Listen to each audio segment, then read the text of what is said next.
What's going on, everyone? Welcome to a Tuesday edition of Back Your Play with Q. I'm your host, as always, Rich Quinones. We are powered by our good friends over at Play It Again Sports, 1450 Clements Bridge Road in Deptford, New Jersey. New Mount Laurel location. Check the show notes for the address and the hours of operation. Also, fresh roasted coffee. Use the promo code BYP20 and you get 20% off your first purchase. And with that, 10 weeks of the NFL season already in the books. It flies by. And for some fans like myself, it cannot finish any sooner. We welcome our good friend Lloyd Vance, host of Lloyd Vance's Insider Football on SR 1029 FM, The Game. And of course, a big time correspondent to BYP in the Drive with Q on Coastal Sports Network. How are you, my friend?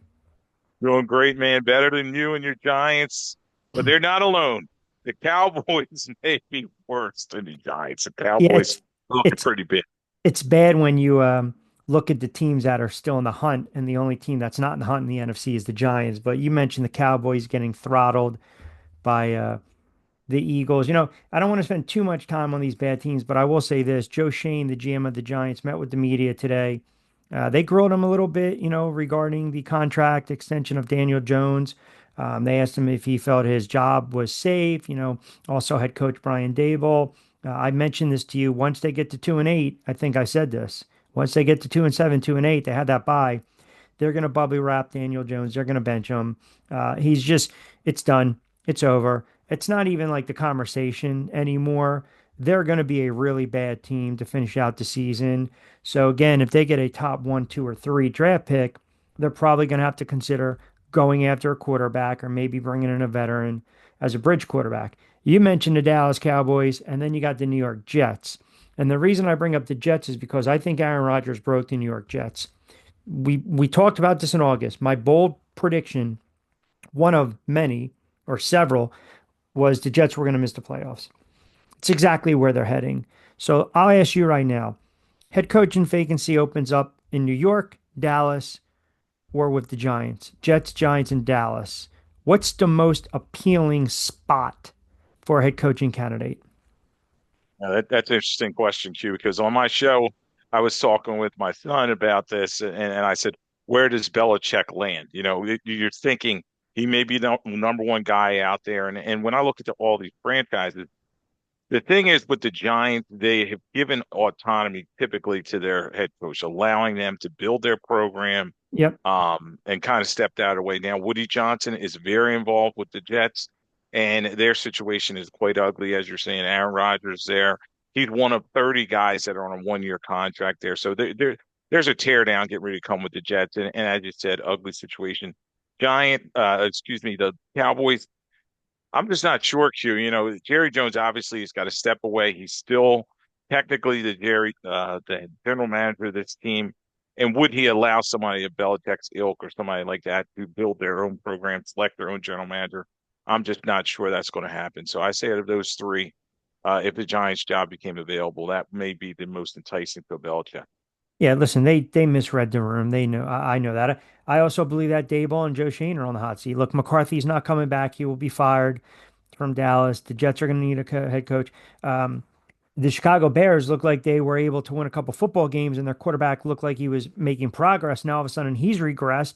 There was some chatter going on from some local radio hosts down there in Chicago, or out there in Chicago, saying that some of the Bears players want Caleb Williams bench. Now they fired the OC. Eberflus should not be a head coach either. He's on the hot seat.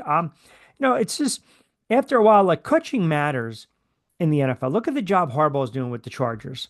They lost two players, right? Two good players. And look what they're actually several. I didn't even count Eckler in there, who's playing really well with Washington. But coaching matters. So you got the situation in the Bears. I'm not a big Caleb Williams fan. Do you believe his play over the last several weeks warrants him benching? I don't believe so. It's situation. It's an organizational failure to me, and it starts at the top with their general manager. Poles did not do a good enough job in terms of building that offensive line. Williams was sacked 9 times in this game. We see Waldron has been let go.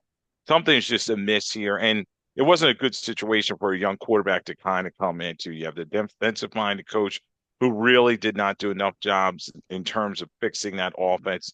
Eberflus, I think, may be one of the next coaches to go. Q, 14-29 in his career. This is their third straight loss since the Hail Mary loss to the Commanders, and I just don't see them coming out of this tailspin. Um, Ugly situation for them. Now they have Green Bay coming to town, They might and not win another they make it game. worse. You see their It, schedule? Green Bay, yeah, they're Detroit. I mean, yeah, it's brutal. And they might not be favored. So yeah, they have not recovered from that Hail Mary. They're not going to recover from the Hail Mary. The mark of a good team. Look, the Eagles, you got, and it pains me to say, 34-6 over Dallas. Jalen Hurts playing really well. They're a legit Super Bowl contender. We thought Denver was going to play Kansas City tough. They had an opportunity to win that game. The field goal was blocked in the end. And then you look at the Detroit Lions, in spite of Jared Goff's 5 picks, they still win a game on the road in a tough environment. You were kind of nodding a little bit. Do you believe the Eagles are a legit Super Bowl contender right now? the questions are still out there in terms for me, Q, and they struggled a little bit in this game. They busted open and they won five straight games, but Yeah. these teams they're beating are brutal. So maybe you can only play who's in front of you, Yeah. obviously, but you want to see more from this team. Obviously, Thursday night's going to be huge. Playing the Commanders team Yep. that's 7-3, but the teams they've beaten so far are combined 22-44. Dallas, Cooper Rush, he's terrible. They're They another couldn't team. move the What football. exactly? Why not? He threw the ball 23 times and only had 45 yards passing. Why not go to Trey Lance permanently? See what they have in him because Rush is just not going to get it done. Now, to the Eagles' credit, yes, they did do some good things. Jalen Hurts, he did have two turnovers in this game, but he's rushing the ball effectively. Saquon had his touches, and the they beat up Rush, and then they also caused five turnovers in this Yeah. game. So, It's a good yep. point you bring up. I mean, Jalen Hurts with the fumble, the red zone pick, but they pulled away. Dallas had no type of offense to generate it. But as you mentioned, they'll get tested, laying about 3.5 against Washington, who lost to the Steelers 27, I'm sorry, 28-27. So they kind of come back down to earth a little bit. But listen, I thought two of the biggest wins over the weekend. Tampa Bay gets back Christian McCaffrey. And I'm sorry, 49ers get back Christian McCaffrey. Tampa Bay, to their credit, I got to give Baker Mayfield his flowers, man. He's just a gamer. That fourth down conversion where he's just stiff arm Bosa trying to make a play. They faded, but they're building something. And again, you lost two very good wide receivers. Now, San Francisco gets back their all world running back, and it opens up that offense. Kicker had some problems, missing a bunch of field goals, came through late, but I thought that was a huge win for the 49ers from a psychological standpoint, from a mental standpoint. Get the hell out of there with a win. And now you get time, more reps with Christian McCaffrey, get him up to speed a little bit, get that conditioning and that cardio back up to snuff. And the 49ers, when they are on and they are a complete football team, I still have to put them as top two or three in the NFC. Yes, and it seems won two in a row, Q, and they're only a game behind now the Cardinals, who are going to have a bye this week, and this race is wide open in NFC West, and McCaffrey gets over 100 yards combined, and he had 19 touches in this game, and they did overcome Moody's struggles. As you said, he missed three field goals. He made the one that mattered most at the end. Purdy's just very steady, 25-36, 353, two touchdowns this one. You also saw Pearsall get involved. So yeah, I think the Niners, they're going to start rolling, and they have a lot of divisional games left, and it starts this week. Seattle's coming to San Francisco. So you mentioned my Cardinals along with my Commanders. How about Kyler Murray, man? They not only smoked the Jets, they ran all over them. They threw all over them. They've won what, four in a row, five in a row, four in a row. They're very hot right now. They can score. Kyle Murray is engaged. He's not making mistakes. He's doing it with his legs and athleticism. You want to talk about a sleeper team? If we had the conversation, you don't want to see him in the playoffs if they were to begin. That's Arizona because they can move the football. Here they're starting to come along as well defensively, and particularly Buda Baker and the rest of those guys on that defense. They're getting after people, and the defense keeping them in games. Aaron Hmm. Rodgers just he looked befuddled out there. This is no. They thought going to Olbrich as the head coach would help fix some things. They've regressed even further, and the Cardinals took advantage. As Murray, as you said, was just razor sharpness when he set a franchise record for consecutive completions, and it's won 22 of 24. 266, one TD, had two rushing touchdowns, and he only ran the ball three times, so he scored on two of those runs. This team is dangerous, and you got to keep your eye on them. So they have a bye this week, then they're at Seattle, at Minnesota, and then you have Seattle again. So we're going to find out a lot about this Cardinals team going forward. But right now they're red hot, and everybody's like, oh, maybe Kyler Murray should be in the conversation for MVP. Hey, why not? A Tuesday edition of BYP with Q.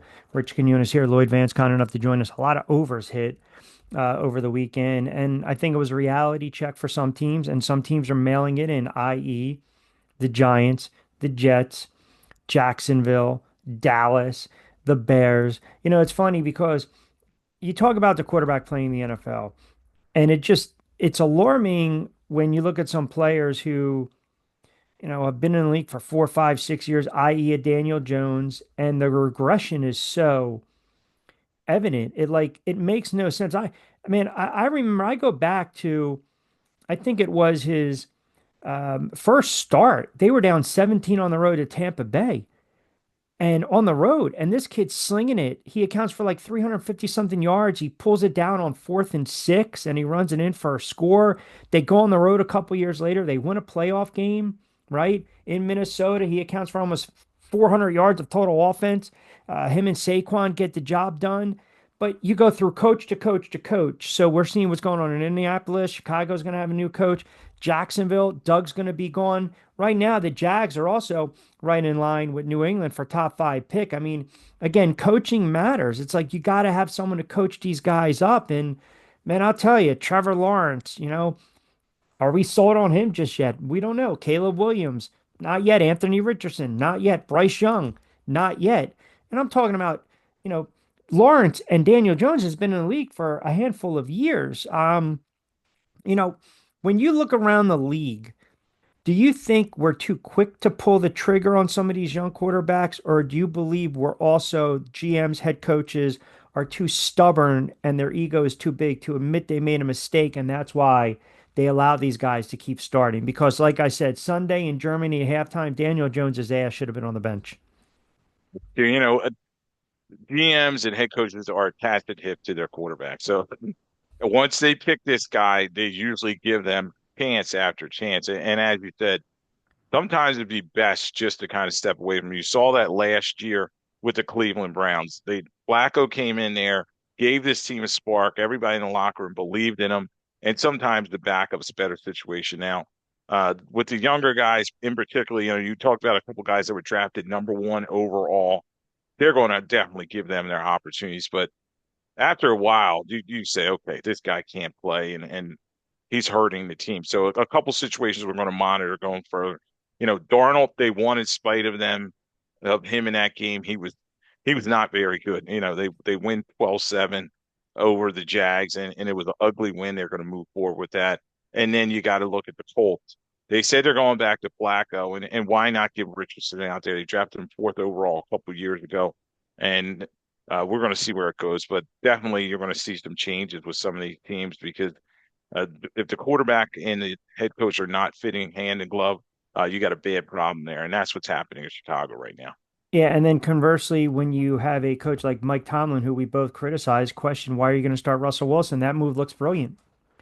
Russell Well, Williams playing, yeah, I believe he's had a stretch where he's probably playing it's crazy to say some of the best football is his career.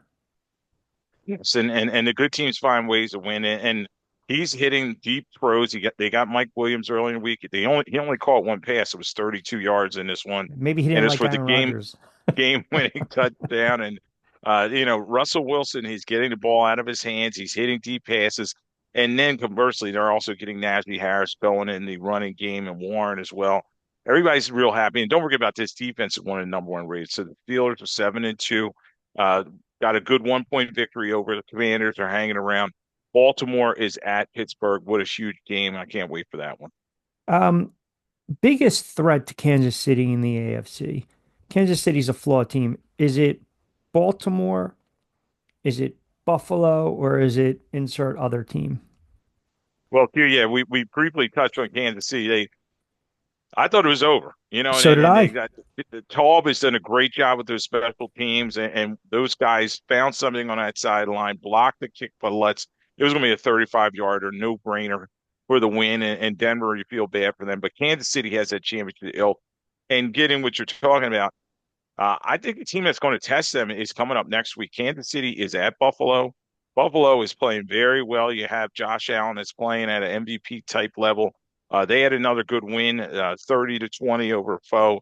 That the Colts were downtrodden, so they probably should have won that one going away, which they did, and it sets up a great matchup. So I think Buffalo definitely has to be in the mix in the AFC, Pittsburgh and Baltimore. So they're the teams I think contend and possibly, the Chiefs are not a complete team, so that's going to be fun in the No, AFC. they're not. Interesting enough, you didn't bring up the Texans, who I know have some injuries. Um, Buffalo is laying 2.5, pretty much three, 2.5 with the hook at home against Kansas City, which it could be a preview of the AFC Championship. And you mentioned Kansas City. Typically, if Reed is more aggressive, they don't even have to worry about going for a field goal. They go for a touchdown late in the game, but he actually elected to take the points, which helped Denver have an opportunity for a field goal to win. And then conversely, in the NFC, look, you know this as much as I do. When you are a good football team, you find ways to overcome mistakes. There are a handful of the teams in the NFL that can do that.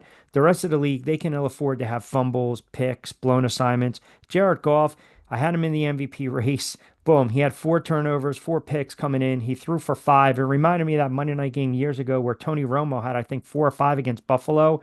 And then he goes and he throws a game winning touchdown pass. I believe it was to Witten in that game, and they won a wild game. But Detroit gets the win in spite of the fact that Goff struggled. That to me is a mark of a very good team, a really well coached team as well. They get to win 26-23, and the Lions are sitting pretty at 8-1. Yeah, Q. And I don't do power rankings anymore, but I would move the Lions in the top spot. You got it. They're 8-1. They're showing that championship medal, and you're right. They should, by all accounts, they should have lost this game. Those five interceptions by Golf, and it's 23-7 at the half, and you think, okay, the Texans are behind to bounce back when they're able to lost to the Jets, but just certain things fell their way. Fairbairn missed that kick late, and then Golf kind of got hot. And the thing is with the Lions, they just have a great 1-2 punch at the running back position with Gibbs and Montgomery. Those guys are very physical. Defense is working around Hutchinson not being there anymore. Branch and the rest of those guys are flying around for that defense. Amon-Ra St. Brown gets the seventh straight touchdown in the game. It's going to be interesting to see if they can keep it going. Obviously, this week Jacksonville's coming to Detroit, so they'll keep it going. But Laporta had a shoulder injury. But yeah, that was a shocker on Sunday Night Football. Detroit pulling that one out. Yeah, a little surprise last night too. The Rams losing to Miami. Miami gets the win, much needed win for the whole state of Florida, because they were looking at an offer for the weekend. I want to get back real quick. Then we get to game ball and Lackey to the Jets for a moment and Aaron Rodgers. No, there's a report that Devontae Adams signed off on the trade with the caveat of, hey, we're going to run it back. I don't think that's going to be the case. I told you this. I didn't think Aaron Rodgers was going to last the whole season. Who knows if they shut him down or not? Um, how did it go so wrong so fast? I mean, 4 offensive snaps in, he gets injured, right? Dark cloud, snake bitten franchise. He comes back. Here we go. But they've just never been in sync from week one. Too, and that's the key thing. And every season's different. National Football League. They put all their eggs in the basket last season. He got hurt. They actually played. They've been playing better last season. Under Wilson, they were 4-6 at this point in the season. This time they're 3-7, and Joe Douglas is on a and GM. He's on last year of a contract. 30 players on last year of their contract, and Rogers, I think, tried to be junior GM way too much, bringing in his cronies. It just a lot of ill-fitting pieces, and the chickens are coming home to roost. So I don't think they run this thing back, and they're going to blow it up. All right, game ball and Lackey. Let's go with Lackey first. Is it a head coach? Yes, it is. It's not Dable.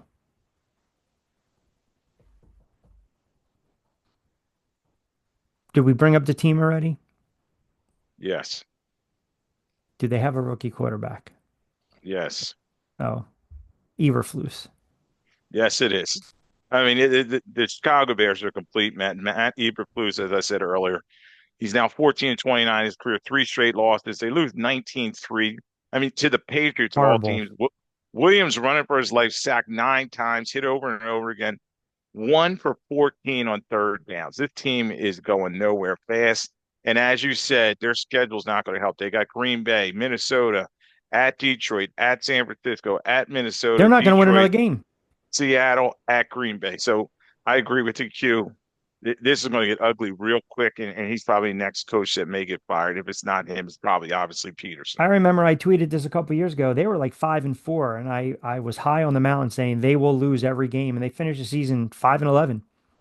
All right, game ball.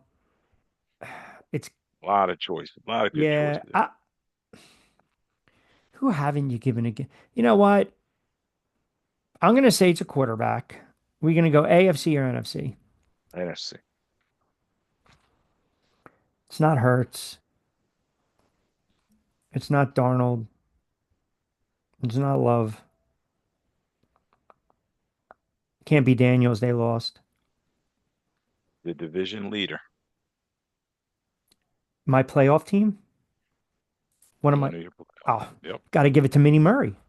Yes, Tyler Murray, man, You haven't given him a game ball in a tremendous in this while. one. I mean, he is looking in complete control, Q. He's not going for that home run anymore. He's just trying to hit a lot of singles, Right. double, and he's doing it. 22 of 24, 266, a TD, no interception, rushed the ball only 3 times for 21 yards, but two TDs in this one in complete control, and they embarrassed the Jets. It was weird. They were like a 1 point favorite going in this game. So they I beat the loved Jets Arizona. 31-6. Yeah, that's a great pick by you. And so I gave the game ball to him. You also have to shout out in the losing effort Thursday night, Jamar Chase. I mean, that was just incredible. Beast. 11 catches, 264, three TDs, and he was just running wild through the Ravens. That was a great game. Yeah, he played exceptionally well. All right, we will do it again later in the week. We'll start to look ahead to week 11 already. Starts off Thursday Night Football, Washington, and the Eagles. Washington is a slim 2.5, 3-point dog in that one. That's pretty much going to settle, I think, the NFC East. But as always, give Lloyd a follow on X at Lloyd Vance. And also catch him every Monday from 8 to 9 on Sports Radio 1029 FM The Game with Lloyd Vance's Insider Football. He's always kind enough to join us on Back Your Play as well as The Drive, powered by Play It Again Sports, 1450 Clements Bridge Road, their new Mount Laurel location. We'll give you some details later on in the week. And of course, fresh roasted coffee, show notes. Check out the link, BYP20, 20% off your first purchase. All right, my friend, always appreciate a couple moments. Have a good night. We'll do it again on Thursday. All right, Q, thanks for having me on.